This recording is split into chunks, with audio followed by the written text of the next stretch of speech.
হ্যাঁ, আসসালামু আলাইকুম। আমি ডাক্তার আনোয়ার বিশ্বাস। আমি গ্লোবাল হোমিওপ্যাথি ক্লিনিকে অনেক জটিল কেস দীর্ঘ 25 বছর যাবৎ চিকিৎসা করে আসছি। এমন একটা কেস আমাদের সামনে আজকে নতুন, যেটা দীর্ঘ প্রায় 2 বছর যাবৎ উনি অনেক কষ্টের মধ্যে দিনপাত করছে। 2টা অপারেশন হয়েছে।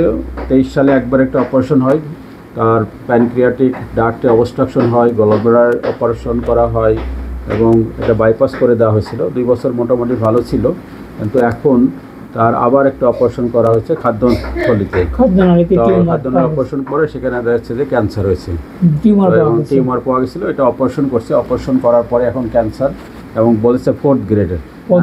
আপনার কি কি সমস্যা ছিল, কেন অপারেশনে গেলেন? আপনি একটু 2023 সালের থেকে বলেন।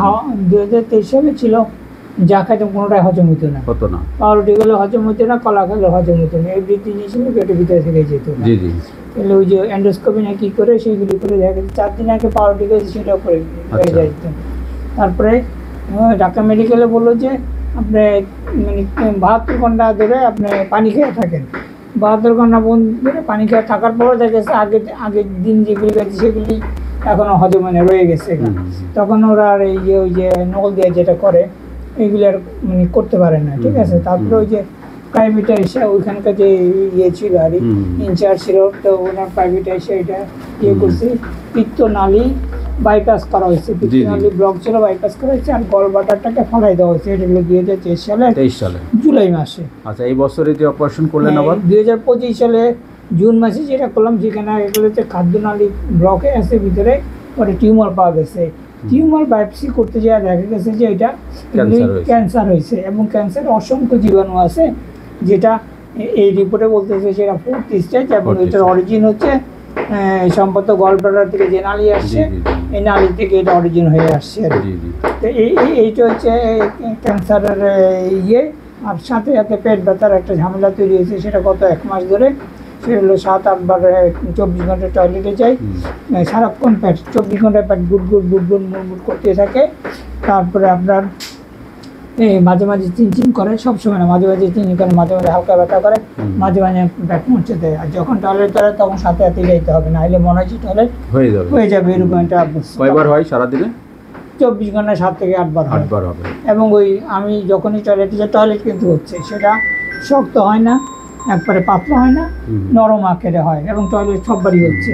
যখনই টয়লেট হচ্ছে পেট খালি হচ্ছে, তখন আবার খাওয়া দাওয়া পরে খাইতেছে। কিন্তু এইটা আমাকে গত 1 মাস ধরে খুব বেশি ভোগাচ্ছে, যেটার জন্য আমি বাকিগুলিও উপলব্ধি করার পাই না, রিয়েলাইজেশন করার সুযোগ পাই না যে আমার আর কি কী সমস্যা হচ্ছে।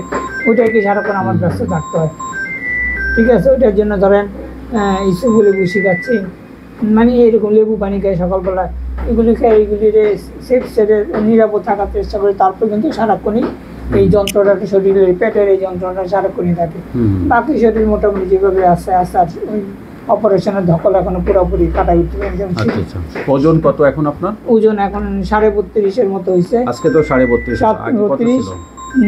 6-8 ছিল আপনার 30 কেজি। 30 কেজি 6-8 ছিল 30 কেজি। 30 কেজি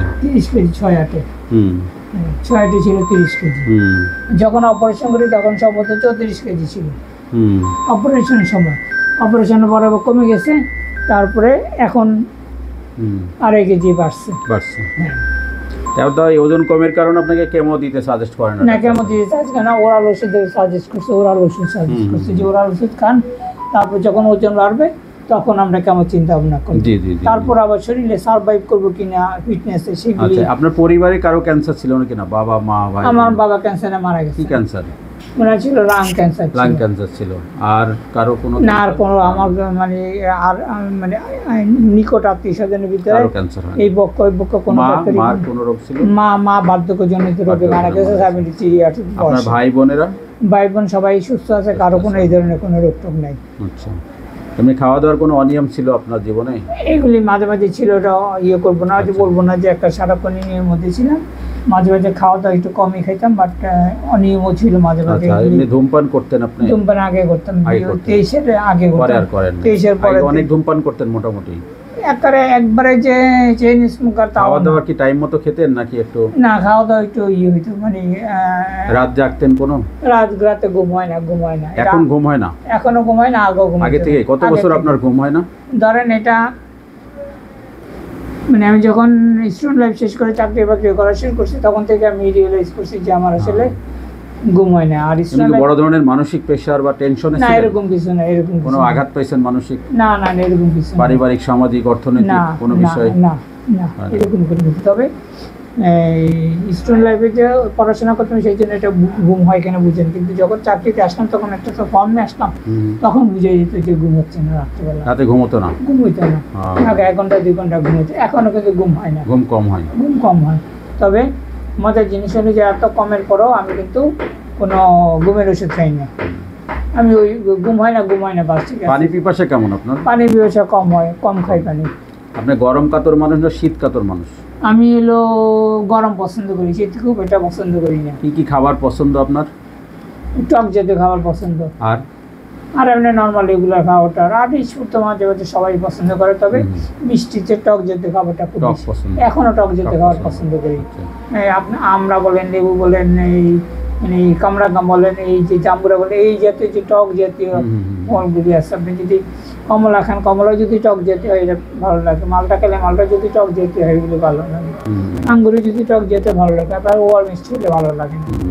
তবে আমার মাঝখানে ডায়াবেটিস ধরা পড়ছে, তখন আমি ওষুধ খেতাম, সেটা হলো হয়তো কোনো প্রেশারে হয়েছে, বাট এখন ডায়াবেটিস নাই, আমি কোনো ওষুধও খাই না, খালি পেটে এখন আমার হলো 5 থেকে 6।